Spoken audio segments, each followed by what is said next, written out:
Hey guys, today we revise व्यंजन संधि। तो इसमें फर्स्ट संधि है स्तुतु संधि, जिसका सूत्र होता है स्तो ष्टु नाष्टु। मतलब कि जो से या ते वर्ग है उसके बाद में से या चे वर्ग आ रहा हो तो से ते वर्ग के स्थान पे से चे वर्ग हो जाता है। तो उदाहरण है जैसे उत प्लस चारणम तो उच्चारणम हो जाता है और दुष प्लस शासन तो दुशासन हो जाता है। सेकंड आती है ष्टुतु संधि, तो इसका सूत्र होता है ष्टु ना ष्टु। मतलब कि से या ते वर्ग के बाद में से या टे वर्ग आ रहा हो तो से ते वर्ग के स्थान पे से टे वर्ग हो जाता है। एग्जाम्पल है विष प्लस नु तो विष्णु हो जाता है। थर्ड आती है पदांत जशत्व संधि, इसका सूत्र है झलाम झशो अंते। इसमें होता है कि जो झल प्रत्याहार है मतलब कि वर्ग का पहला दूसरा तीसरा चौथा वर्ण हो और शेष शेष हो, उसके बाद में कोई भी स्वर या व्यंजन आए तो उसी वर्ग का तीसरा अक्षर हो जाता है।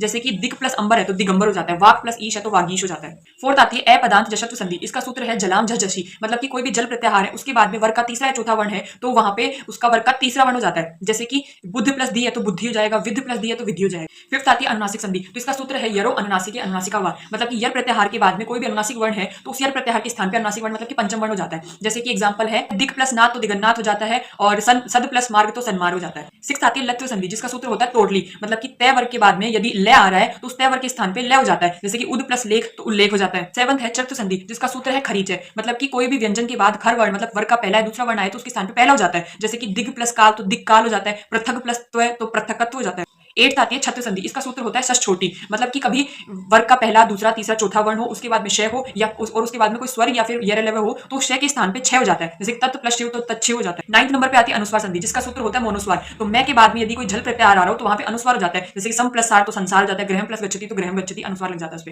टेंथ आती है अनुस्वार परस्वर्ण संधि, जिसका सूत्र होता है अनुस्वार से यही परस्वर्ण। मतलब अनुस्वार के बाद में यह प्रत्याहार हो तो वहां पर उसका अनुस्वार हो जाता है, मतलब कि पंचम वर्ण हो जाता है। जैसे अन प्लस कित है तो अंकित हो जाता है।